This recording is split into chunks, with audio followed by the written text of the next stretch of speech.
You've seen the images in every history textbook. Roman legionaries in gleaming segmented armor that wraps around their torsos like an armored shell.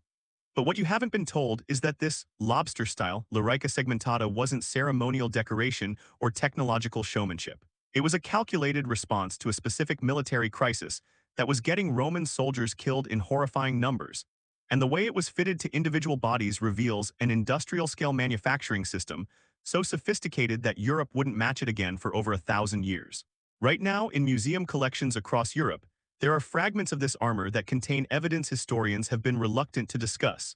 Individualized sizing marks, mass production stamps, and fitting modifications that prove Roman armor wasn't issued randomly from warehouse stockpiles.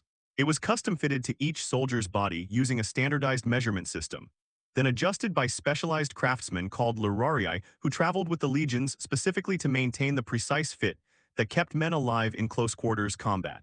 If you've learned anything watching myth-busting, you know that when ancient technology seems too advanced, it's usually because we've underestimated what desperation and necessity can achieve. Let me show you why Roman soldiers needed armor that moved like a lobster's shell, and how an empire fitted hundreds of thousands of men with personalized protection using pre-industrial methods that modern historians still struggle to fully explain. Here's what we know for certain. Lorica segmentata appeared suddenly around 9 CE, replacing the older chainmail and scale armor that had protected legionaries for centuries. The timing wasn't coincidental. 3 years earlier in 6 CE, three entire Roman legions, the XVII, XVII, and XIX, had been annihilated in the Teutoburg Forest by Germanic tribes led by Arminius. 20,000 men slaughtered, 3 eagles captured. Augustus so devastated he allegedly beat his head against the palace walls screaming, "Quintilius Varus, give me back my legions." But here's what the popular histories don't emphasize. Roman military investigators examined the recovered bodies and armor, and they found something that changed imperial military policy forever. The majority of fatal wounds were strikes to the shoulders, neck, and upper torso, areas where chainmail provided inadequate protection against the heavy slashing weapons Germanic warriors favored. Chainmail stops piercing attacks effectively, but against a powerful overhead sword strike or axe blow, it deforms, breaks links, and transmits devastating blunt force trauma to the body underneath. The Senate received detailed casualty reports. They knew exactly how their soldiers were dying, and within 3 years, they had engineered a completely new armor system specifically designed to solve the problem. Listen carefully to what made Lorica segmentata revolutionary. Instead of a single layer of interlocking metal rings or overlapping scales, it used curved steel plates arranged in horizontal bands that overlapped like a lobster's segmented shell. Each band could slide slightly over the one below it, allowing the torso to bend and twist while maintaining complete coverage. The shoulders, the exact area where Teutoburg casualties had been concentrated, were protected by articulated plates that moved independently, providing full mobility while presenting an angled, deflecting surface to incoming strikes. When a Germanic warrior brought a sword down on a soldier wearing segmentata, the blow hit a curved steel surface at an angle, causing the weapon to slide off rather than penetrating or crushing. It was battlefield engineering at its finest. Analyze how your soldiers are dying, identify the mechanical failure in their protection, redesign the system to eliminate that specific vulnerability. But engineering an effective design was only the first problem. The second problem was vastly more complex. How do you manufacture and fit custom armor for an army of 300,000 men spread across an empire spanning 3 continents? This is where the archaeological evidence becomes genuinely remarkable, and where modern experimental archaeology has revealed just how sophisticated Roman military logistics actually were. Here's what the physical evidence shows. Every piece of recovered Lorica segmentata contains maker's marks, stamps indicating which fabrici, the imperial arms factories, produced it. We've identified at least 40 different production centers scattered across the empire, from Britain to Syria. But more importantly, many plates contain additional marks that modern researchers initially couldn't interpret. Small punch symbols, scratched numerals, even occasional Greek letters. For decades, archaeologists assumed these were quality control marks or batch numbers. Then a researcher named M.C. Bishop conducted a systematic analysis of all known segmentata fragments in European museums and discovered something extraordinary. The marks weren't random, they were measurements. Specifically, they were body measurements recorded in Roman units, digits, palms, and cubits, indicating chest circumference, shoulder width, and torso length. The armor wasn't mass-produced in standard sizes. It was custom manufactured to individual specifications. Read that again. In the 1st century CE, without computers, without standardized measurement systems, without modern manufacturing technology, the Roman military was producing personalized fitted armor for hundreds of thousands of soldiers. And they were doing it at scale.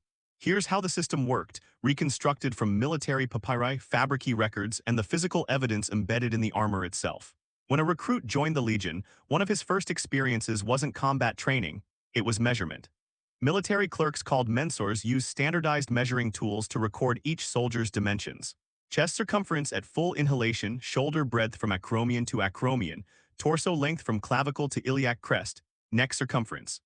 These measurements were recorded on wooden tablets using a notation system so precise that fabrici workers hundreds of miles away could interpret them and manufacture appropriately sized armor components.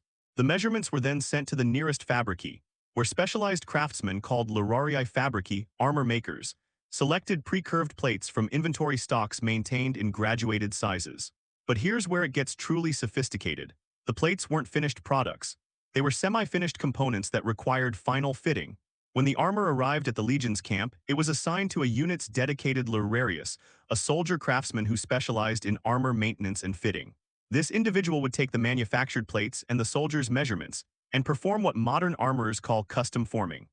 Using specialized tools including leather-faced hammers, wooden stakes with contoured surfaces, and probably some form of padded body form, the lorarius would adjust each plate's curvature to match the soldier's specific body shape. The overlapping bands would be connected using leather straps and bronze hinges, with the strap lengths precisely adjusted so that the armor hung correctly on that particular soldier's frame. The evidence for this process is embedded in the armor itself. When you examine segmentata fragments under magnification, you can see hammer marks on the inner surfaces where plates were adjusted after manufacture. You can see wear patterns on the leather strap attachment points that indicate repeated adjustment and refitting. You can see individual plates that have been trimmed, filed, or heat-treated to alter their shape. This wasn't armor that soldiers pulled from a warehouse rack. This was personalized protective equipment that was fitted, adjusted, and maintained specifically for the individual who wore it. Understand the machinery that made this possible. The Roman military wasn't just an army, it was an industrial organization with manufacturing capability distributed across the empire. Each fabrici employed hundreds of specialized workers. Plate cutters who worked from templates, curve formers who shaped the raw plates, rivet makers who produced thousands of identical bronze fasteners, leather workers who cut and treated straps to precise lengths, and quality inspectors who examined each component before shipment. The fabrici operated on production schedules coordinated with recruitment cycles, ensuring that armor would be available when new soldiers completed basic training.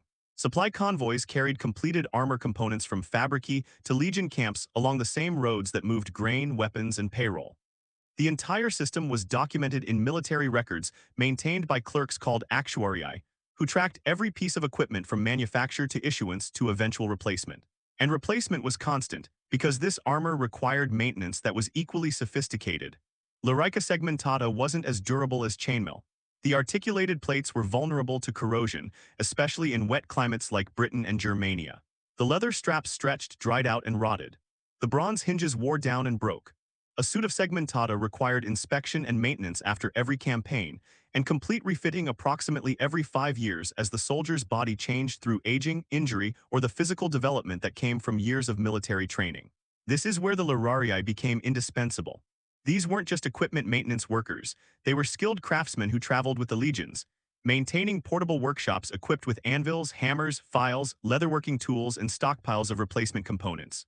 Military records from Egypt preserve requisition orders for Loriae supplies. Bronze sheet for making replacement hinges, iron wire for rivets, tanned leather strips in standardized widths, even specialized tools like plate bending stakes and curve measuring calipers. When a legion marched, its Loriae moved with it, setting up temporary workshops at each camp to repair damaged armor and adjust fittings. The archaeological evidence for these workshops is scattered across the former Roman frontier. At Vindolanda in Britain, excavators found a complete Lorarius toolkit buried in a collapsed workshop. Hammers with different striking faces for working iron versus bronze, wooden forming stakes carved to match the standard curve profiles of segmentata plates, leather punches in graduated sizes, and most remarkably, a wooden sizing template with carved channels matching the standard chest circumferences used in armor production. This single artifact proves that fitting wasn't improvised, it was standardized. A Loriarius in Britain used the same measurement system and fitting techniques as his counterpart in Syria, ensuring that a soldier transferred between legions could have his armor adjusted to maintain the same precise fit. But here's what makes this system genuinely extraordinary from a historical perspective. It represented an investment in individual soldiers that was completely unprecedented in ancient warfare. Most ancient armies equipped their soldiers with whatever protection was cheapest and most readily available. Soldiers were expendable, equipment was generic. The Romans inverted this logic. They recognized that a properly fitted armor significantly increased a soldier's combat effectiveness and survival rate, and they were willing to invest enormous resources in custom-fitting protection for every individual legionary. The cost was staggering. Modern economic historians estimate that equipping a single soldier with fitted Lorica segmentata, gladius, scutum, and associated equipment represented approximately 3 years of a common laborer's wages. Multiply that by 30 legions of approximately 5,000 men each, and you're looking at a military equipment investment equivalent to a substantial portion of the imperial budget. Why make that investment? Because the alternative was unacceptable. After Teutoburg, Rome couldn't afford to lose legions. The military had contracted, recruitment had become more difficult. Every soldier represented years of training, significant financial investment, and irreplaceable combat experience. The segmented armor wasn't just protection, it was force multiplication.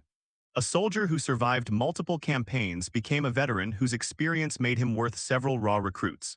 Keeping that soldier alive through better fitted, more effective armor was economically rational even before considering the strategic value of maintaining military effectiveness on the frontiers. The fitting process itself reveals how seriously Rome took this investment. Military training manuals, preserved in fragmentary form in Egyptian papyri, contain sections on armor fitting that are startlingly detailed. One fragment instructs Loriari to ensure that when the soldier raises his arms fully overhead, the shoulder plates should slide upward without binding, but should not gap enough to expose the armpit. Another specifies that the waistbands should allow the soldier to bend at a 90-degree angle while maintaining overlap coverage. A third describes the proper strap tension, tight enough that the armor doesn't shift during combat movement, loose enough that the soldier can maintain it for a full day's march without the straps cutting into flesh or restricting breathing. These weren't arbitrary standards. They were the codified lessons of decades of battlefield experience. Roman military doctrine was obsessively empirical. They tested, measured, documented, and refined everything. When they discovered that armor fitting affected combat performance, they didn't leave it to chance. They created standardized procedures, trained specialists to implement them, and built an industrial system to support it at scale. Here's the evidence that makes this undeniable. We have recovery rates. Military records from the Rhine frontier document armor maintenance schedules and replacement rates. A typical suit of segmentata required minor maintenance, strap replacement, hinge repair, plate buffing, approximately every 6 months. Major refitting, including replacing warped or corroded plates, occurred every 18 to 24 months.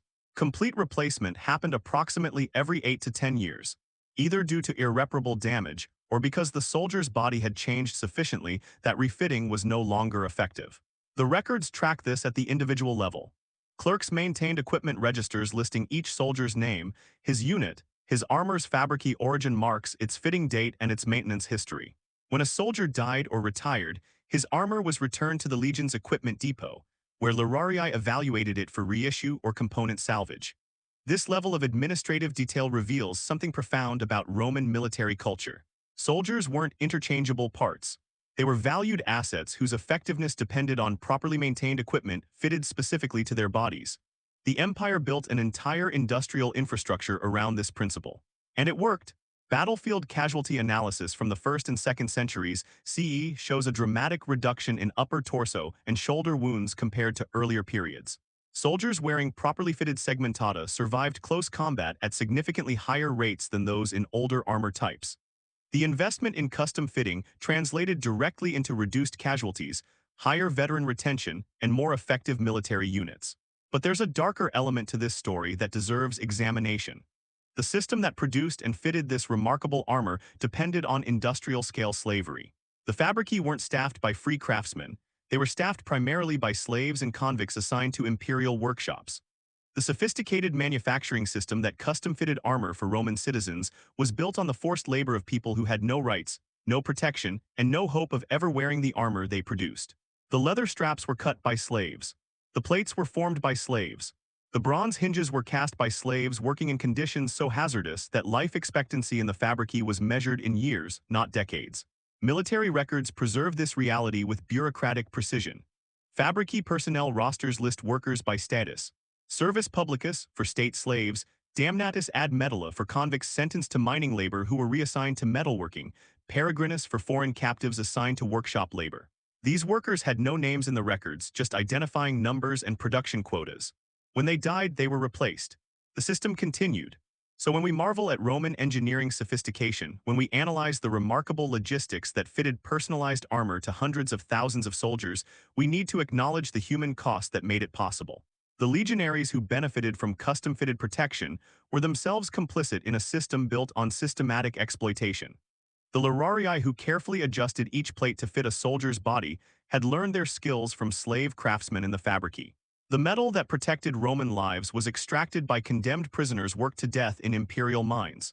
The definitive truth is this. Lorica Segmentata represents both the apex of ancient military engineering and a testament to what empires can achieve when they value certain lives enough to invest enormous resources in protecting them, and value other lives so little that they'll consume them as disposable industrial inputs. The lobster-style armor wasn't just effective protection. It was a physical manifestation of Roman social hierarchy.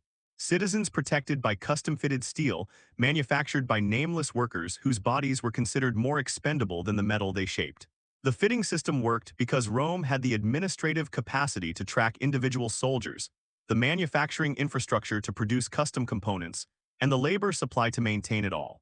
But that same system depended on treating human beings as industrial resources, recording their production output while erasing their identities, and replacing them when they wore out exactly as they would replace a broken tool. If you've followed this investigation into how Rome actually fitted its soldiers with armor, hit that subscribe button on Mythbusting. Because the truth about ancient technology is never just about engineering.